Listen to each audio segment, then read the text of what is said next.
Olá, bom dia a todos e a todas, a paz do Senhor Jesus Cristo.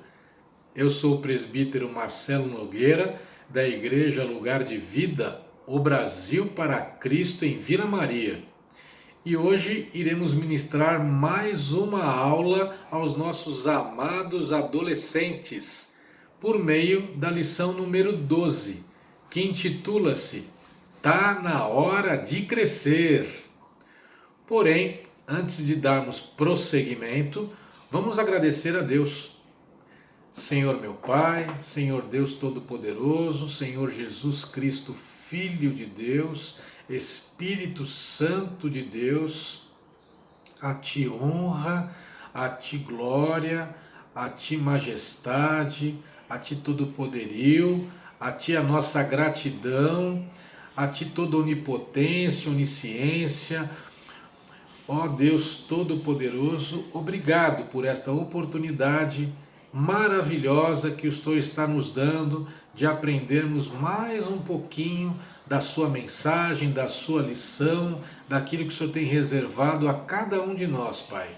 Nos capacite, Senhor, para tanto estarmos falando quanto estarmos ouvindo e guardarmos os teus ensinamentos, Senhor Deus, e colocarmos em prática, Senhor Jesus. Esteja conosco, Espírito Santo de Deus. Precisamos de Ti e o amamos e o bendizemos. Queremos que o Senhor realmente faça morada em nossos corações. Muito obrigado. É isso que eu lhe peço, é isso que eu lhe agradeço, em nome do seu Filho amado Jesus Cristo. Amém. Bem, vocês devem ter notado que hoje eu estou com um visual um pouquinho diferente, né? Estou de férias e estou aqui homenageando a nossa seleção brasileira de futebol, que começou aí a sua trajetória nas eliminatórias da Copa do Mundo de 2022, lá no Catar. Jogou 2 vezes nessa semana, ganhou os 2 jogos, né? E como um bom patriota, um bom cidadão brasileiro, um bom esportista, eu estou aqui então homenageando a nossa seleção brasileira nesta aula com vocês. Vamos lá então? Hoje nós iremos meditar e iremos refletir, né, sobre a lição número 12, como eu já falei, né? A lição número 12 que intitula-se Tá na hora de crescer. Nós temos que lembrar também que na semana passada vocês tiveram a lição Bom Discípulo, Bom Discipulador, com a presbítera Patrícia Carreira, né? E hoje iremos meditar e refletir em alguns pontos, como por exemplo, como adolescente, como que você acompanha o crescimento dos recém-convertidos de sua igreja? Aqueles que chegam novos na igreja, aceitam a Jesus como suficiente e único Salvador, se batizam e aí precisam ser cuidados, acompanhados por todos nós, para consolidar a sua carreira da fé cristã. Muitas vezes esses novos convertidos foram convidados, foram nossos convidados. Nós o convidamos para que eles fossem visitar a nossa igreja, a nossa comunidade cristã, a Igreja Brasil para Cristo em Vila Maria. Então, meus amados, o que estamos fazendo? Como está sendo isso? Reflitam, é um dos pontos a serem discutido hoje na nossa lição. Você tem conhecimento de um protocolo, um programa, uma cartilha de discipulado e ensino para ser aplicado para os recém-convertidos da nossa igreja? Você tem conhecimento disso, adolescente? Tem acesso a isso? Como que os recém-convertidos eles são conduzidos à maturidade e à frutificação na tua igreja, adolescente? Como? Como alvos a serem alcançados nesta aula, cada um de vocês deverão refletir e se tornarem capazes de saber. Alguns pontos aqui a serem elencados. A entender Quais são os desafios enfrentados por um recém-convertido?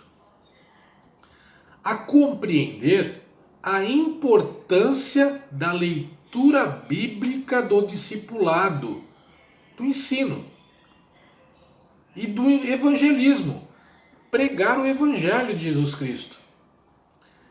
A amar o novo convertido e transmitir a ele esse amor. Arrepender-se das atitudes que não se encaixam nos padrões cristãos.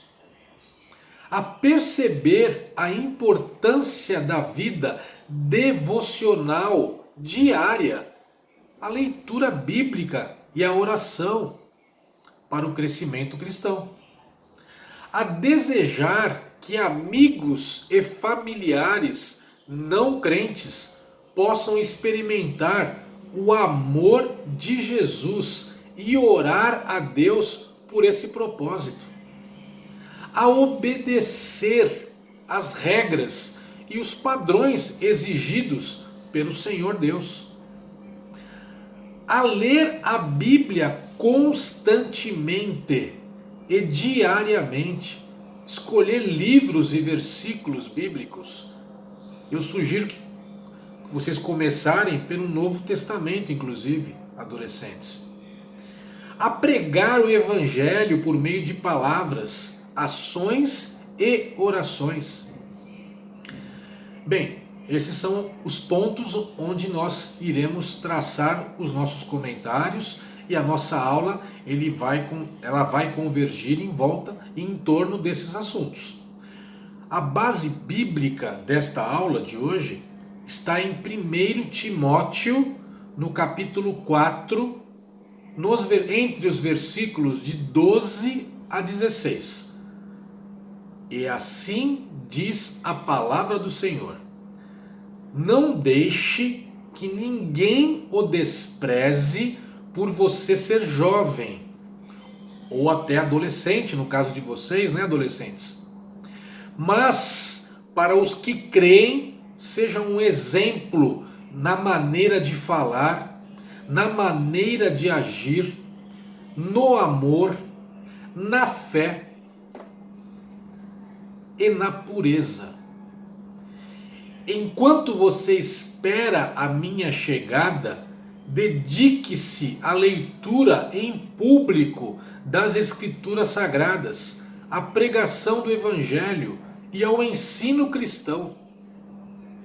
Não se descuide do dom que você tem, que Deus lhe deu quando os profetas da igreja falaram e o grupo de presbíteros pôs a mão sobre a sua cabeça para dedicá-lo ao serviço do Senhor. Pratique estas coisas e se dedique a elas, a fim de que o seu progresso seja visto por todos. Cuide de você mesmo e tenha cuidado com o que ensina. Continue fazendo isso, pois assim você salvará tanto você mesmo quanto os que te escutam. Olha só, adolescentes, amados e amadas, que versículos bíblicos totalmente direcionados para que nós possamos realmente fazer o correto, nos preparar. A lição de hoje, ela tem como um dos objetivos de entendermos que ninguém é criança para sempre. Uma semente lançada na terra precisa nascer, crescer e frutificar. A vida cristã também é assim. Uma pessoa que escuta a voz do Espírito Santo e se entrega a Jesus, o Salvador, ela nasce novamente. Uma vez que se passa por essa experiência com Cristo, inicia-se imediatamente o processo de crescimento rumo à maturidade. Para que esse processo seja saudável e bem-sucedido, algumas etapas precisam ser cumpridas. Então vamos aprender quais são essas etapas, adolescentes. Primeira, nascer de novo em Cristo é o ponto de partida. nascer de novo em Cristo é o ponto de partida. Crescer com novos conceitos e padrões. Frutificar, ganhando e acompanhando os novos cristãos são os próximos passos. Você tem vivido em constante crescimento no caminho da maturidade espiritual, adolescentes? É uma pergunta para todos vocês. Vocês têm vivido em constante crescimento, aprimoramento, aperfeiçoamento no caminho desta maturidade espiritual? Ou ainda são os mesmos do dia da sua conversão? Olha que pergunta difícil para todos nós, né? Como que somos e como que estamos? Somos os mesmos de quando nós nos convertemos? Ou já crescemos espiritualmente em maturidade? Já estamos indo à frente no púlpito para dar uma saudação, para dar um testemunho, estamos nos voluntariando em diversos comitês que a nossa igreja tem para o trabalho, para a obra. Como que estamos? Vamos raciocinar sobre os recém-nascidos, que têm necessidades básicas, que devem ser supridas, a fim de que possam ter vida e crescimento saudáveis. Com os nossos convertidos também não é diferente, pois para que se tornem cristãos maduros, firmes e frutíferos, é necessário que algumas carências essenciais sejam supridas. E o nosso papel, com mais tempo de vida cristã, é ajudá-los nesse processo. Crescer para uma nova vida, onde sabemos que nascer de novo significa entregar-se a Cristo como único Salvador, a fim de que possa dar a largada para uma nova vida. Esta vida nova, ela implica deixar alguns velhos costumes e adquirir novos hábitos. Hábitos mais saudáveis para o corpo e tanto também para a nossa alma. É como se alimentar melhor. É como uma comida mais saudável. A Bíblia, ela retrata o jovem Timóteo como sendo uma pessoa com fé verdadeira. Ele foi um grande companheiro do apóstolo Paulo no ministério. Mas é evidente que antes de exercer tão importante tarefa ao lado de Paulo, após o novo nascimento, o Timóteo, ele precisou crescer e aprender. Para que esse rapaz, Timóteo, pudesse ser respeitado e para que pudesse demonstrar ser um cristão de verdade, Paulo ordenou que ele fosse padrão, modelo para os outros. Mas modelo em que, adolescentes? Exemplo em que, amados? Que referência e em que, amadas? Vamos lá então. Nós teremos que ser e temos que ser modelo no amor. Pois quando Jesus foi questionado sobre qual era o maior dos mandamentos, logo ele respondeu que amar a Deus e ao próximo são as grandes ordens para o cristão. Assim como está escrito na palavra do Senhor, em Mateus, capítulo 22, versículos de 34 a 40, que diz assim: os fariseus se reuniram quando souberam que Jesus tinha feito os saduceus calarem a boca.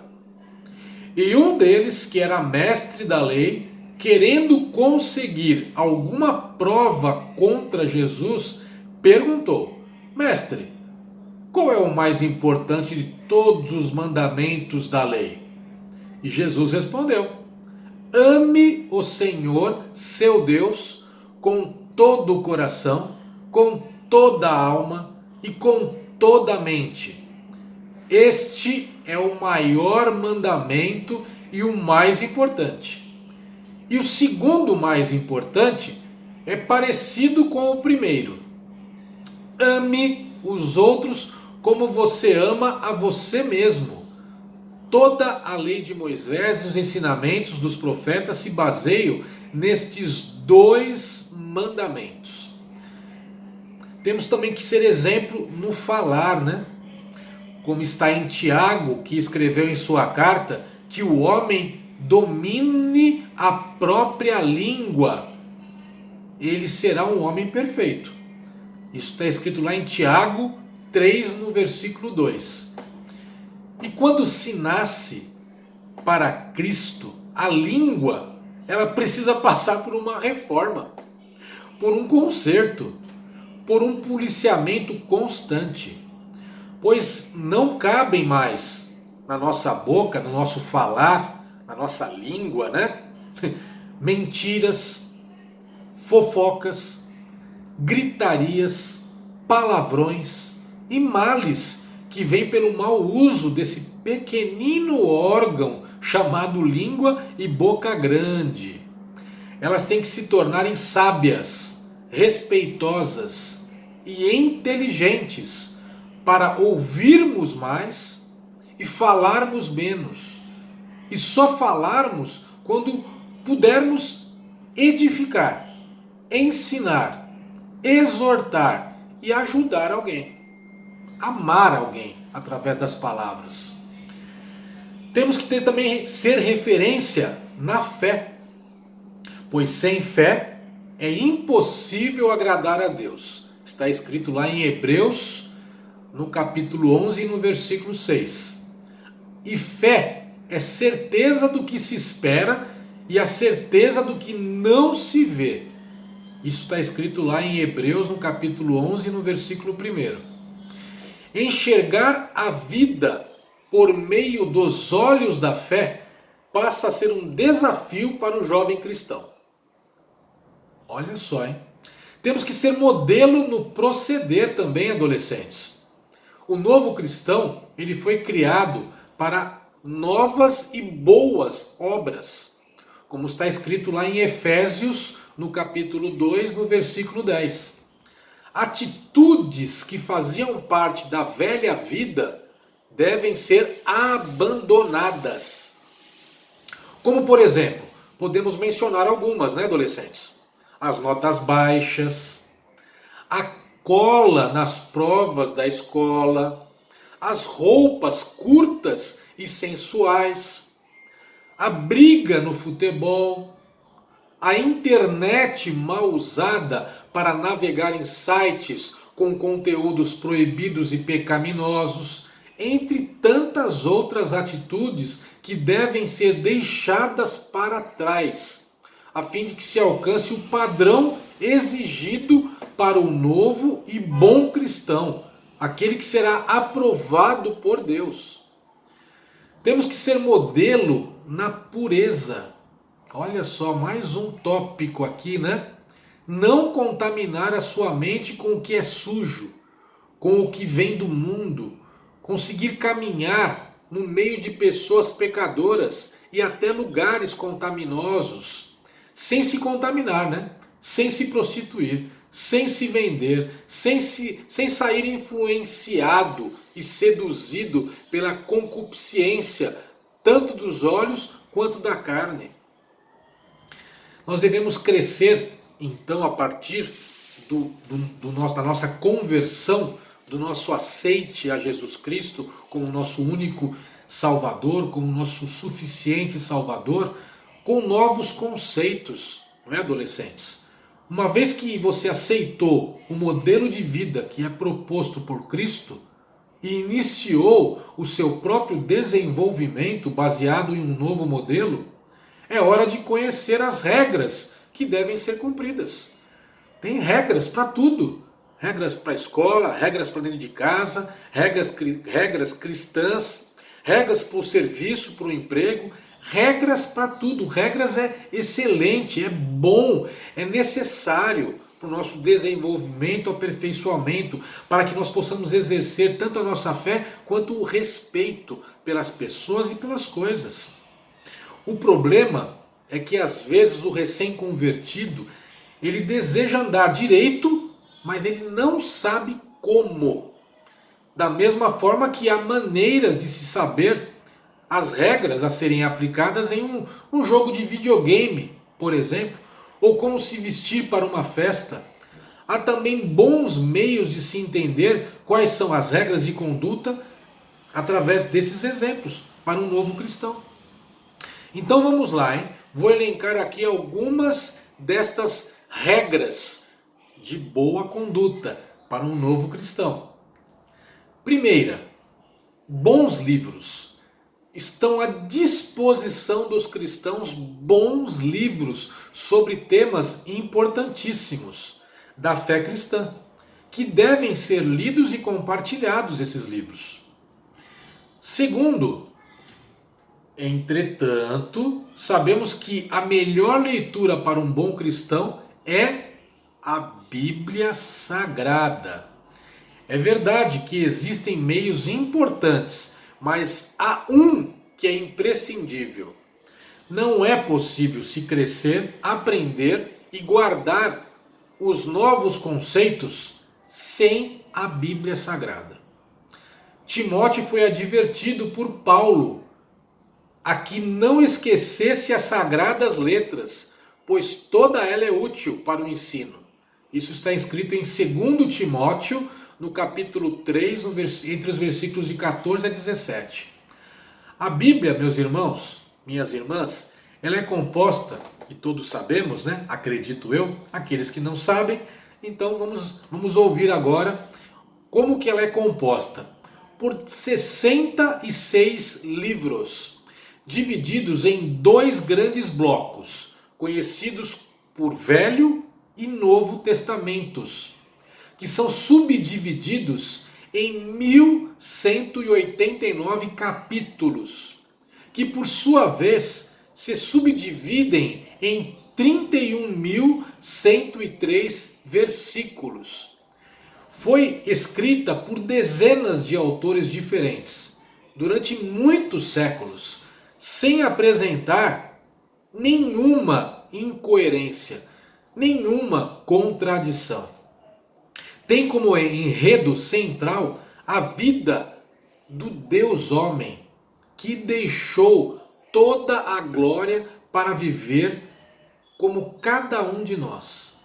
E ele morreu em uma vergonhosa cruz, a fim de pagar pelos pecados cometidos pelo homem.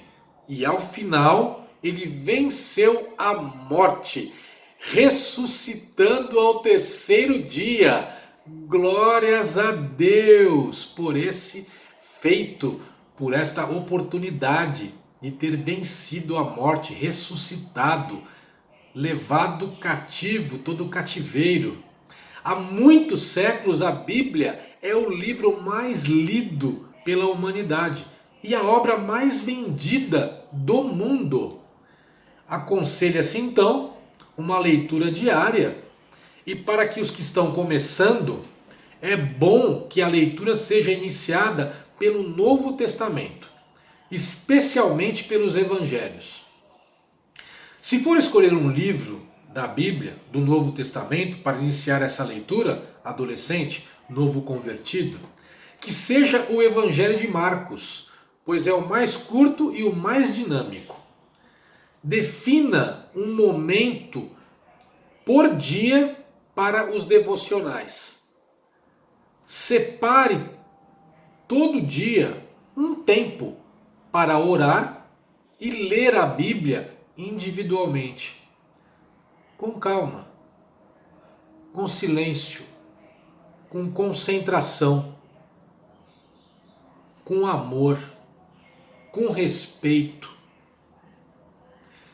orando antes, pedindo que o Espírito Santo de Deus realmente esteja conosco nessa leitura, nesse entendimento, realmente nos edifique, nos exorte, nos oriente. Jamais um cristão se tornará maduro sem investir tempo para estudar a Bíblia Sagrada. Terceiro, bons conselhos. Uma das formas para se crescer na fé cristã é ouvir bons conselhos, se aproximando então de cristãos mais maduros na fé, que darão bons Testemunhos. Quarto, frequência nos cultos. Algo extremamente importante para quem quer entender o que é pertencer a uma igreja. É quando os cristãos se reúnem para uma aula da escola bíblica dominical, por exemplo, para um encontro de adolescentes e jovens, para acampamentos ou acampadentros na própria igreja, e especialmente para adorar e agradecer a Deus nos cultos semanais. Oportunidades essas que devemos fazer de tudo para aproveitar cada detalhe, cada aprendizado. Como já ouvimos e falamos, devemos deixar os nossos ouvidos e os nossos olhos espirituais bem abertos e sensíveis para ver, ouvir e sentir o agir do Espírito Santo, nos ensinando e trabalhando na nossa alma. Adolescentes, como que vocês acham que devem crescer e se desenvolver para um novo trabalho? Você já viu uma pessoa dormir com 1,50 m de altura e acordar com 1,80 m? É óbvio que não. Ninguém cresce de uma hora para outra. Na vida cristã, isso também não acontece. O processo de crescimento de um cristão, ele se inicia com a conversão. Continua com o processo de aprendizado, especialmente pela Bíblia. E tem seu ponto alto quando ele é capaz de cumprir o seu papel na condução de novas pessoas a Cristo, através do batismo. Toda a obra já foi realizada por Jesus. Lá na cruz do Calvário. Portanto, adolescentes, é o Espírito Santo quem convence a pessoa a chegar-se a Cristo. Deus nos dá o privilégio de colaborar no processo de aperfeiçoamento e crescimento do recém-convertido na vida cristã, nutrindo uma relação como a de pai e filho na fé. E todos nós podemos e devemos participar e contribuir para isso. Inclusive vocês, adolescentes, pois ao se relacionarem com diversas pessoas no nosso dia a dia, sempre estaremos sendo testemunhas dos ensinamentos cristãos. Sempre seremos observados por aqueles que ainda não aceitaram a Jesus Cristo como o único e suficiente Salvador de suas vidas, e principalmente pelos recém-convertidos na fé. E essa relação se estabelece quando uma pessoa fala do amor de Cristo para outra, para o seu próximo, e passa a orientá-la nos primeiros passos da vida cristã. Por causa disso, quem conduz o outro a Cristo deve se sentir responsável pelo novo cristão e feliz com o seu sucesso na jornada cristã. Esta relação, ela é entendida como de pai e filho, na fé. Lá em 2 Timóteo, no capítulo 1, do versículo 2, é possível observar que o apóstolo Paulo era pai na fé de Timóteo. Isso provocou no apóstolo uma responsabilidade pelo jovem que era novo cristão, e dessa forma o Timóteo foi levado para uma viagem missionária, conforme está escrito em Atos, no capítulo 16, no versículo 3. Até que ele pudesse tornar-se maduro para adotar e cuidar de seus próprios filhos na fé. Amados, amadas, a salvação é um ato. Quando uma pessoa reconhece o amor de Cristo e seu sacrifício, pronto, está salvo. Depois desse ato, começa um processo de crescimento na vida cristã, que tem seu ponto mais alto quando o crente inicia a sua frutificação. boas árvores produzem bons frutos. Como referência, temos o texto contido em Mateus, no capítulo 7, no versículo 17. Depois de uma fase sendo acompanhada pelo seu pai na fé, chegou a hora então de Timóteo dar frutos. Chegou o momento da pessoa que era cuidada por outra passar a cuidar de novos cristãos, ajudando-os a chegar à maturidade. Em 1 Coríntios 4, no versículo 17, é possível ver que Timóteo passou a ser usado no cuidado da igreja de Coríntio. Lá em Filipenses, no capítulo 2, no versículo 19, Paulo ele escreve aos cristãos de Filipos dizendo que em breve Timóteo iria visitá-los. Em 1 Tessalonicenses, no capítulo 3, no versículo 2, Timóteo tem uma missão entre os cristãos de Tessalônica. E finalmente em 1 Timóteo, no capítulo 1, no versículo 3, Paulo deixou Timóteo em outra cidade, Éfeso. Esta foi a cidade em que Paulo mais investiu tempo de ministério. E tudo indica que o jovem discípulo Timóteo tornou-se pastor desta comunidade. Timóteo reconheceu a Cristo, cresceu nos estudos das Escrituras e, enfim, passou a cuidar e frutificar em novos crentes, em novos cristãos.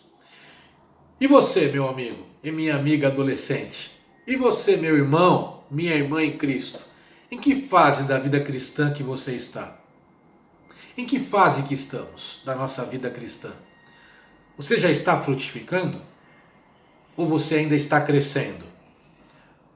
Ou está apenas germinando a semente da salvação? Temos que sempre lembrar que ajudando no crescimento de outros, nós também estaremos crescendo. Vamos testemunhar o quanto temos crescido desde quando começamos a participar das aulas da escola bíblica dominical de nossa igreja, do seminário teológico, das aulas do curso de líderes, nas aulas de todos os cursos que nós fizemos na nossa igreja. Oh, amados, todas as pregações, todas as palestras, tudo que está servindo como base do nosso ensino cristão, do nosso crescimento, nossa maturidade espiritual. E agora então, finalizando a nossa aula, a nossa oportunidade de hoje, meus amados, minhas amadas, meus amigos adolescentes, amigas, meus irmãozinhos em Cristo, a grande decisão que uma pessoa pode tomar na vida não é a escola ou a universidade, a faculdade em qual vai estudar, a profissão que quer exercer ou com quem vai namorar, noivar ou até casar-se, ainda que tudo isso seja muito importante, o que faz a diferença durante e depois desta vida é a decisão de seguir a Cristo e aprender o que o Mestre Jesus tem a nos ensinar através do Evangelho, através da Palavra de Deus, da Bíblia Sagrada, do nosso devocional, do nosso crescimento e da nossa maturidade cristã espiritual. Sabe por quê, meus amados? Nós estaremos nos preparando e nos separando simplesmente para a nossa salvação, para a salvação da nossa alma. Nós não estaremos simplesmente estando aqui em anos finitos, em dias finitos, em momento finito. Não. Nós estaremos nos preparando para o infinito, para a eternidade com Deus e com tudo aquilo que nós receberemos nesta eternidade, no reino dos céus, no reino de Deus. É isso aí, meus amados, minhas amadas. Vamos ficar por aqui. Que o Senhor te abençoe e te guarde, que o Senhor faça resplandecer o seu rosto sobre ti, que o Senhor tenha misericórdia de ti, que o Senhor sobre ti levante o seu rosto e te dê a paz. Portanto, a paz do Senhor Jesus Cristo. Que tenham uma semana abençoada, maravilhosa. Que Deus esteja abraçando vocês a todo instante com esse amor que nos constrange, esse amor magnífico, esse amor lindo que nós temos também que desempenhar e demonstrar uns para com os outros. Um grande abraço, ainda com muitas saudades das nossas aulas presenciais, mas até aqui o Senhor tem nos ajudado. Ebenezer! Um beijo para cada um de vocês.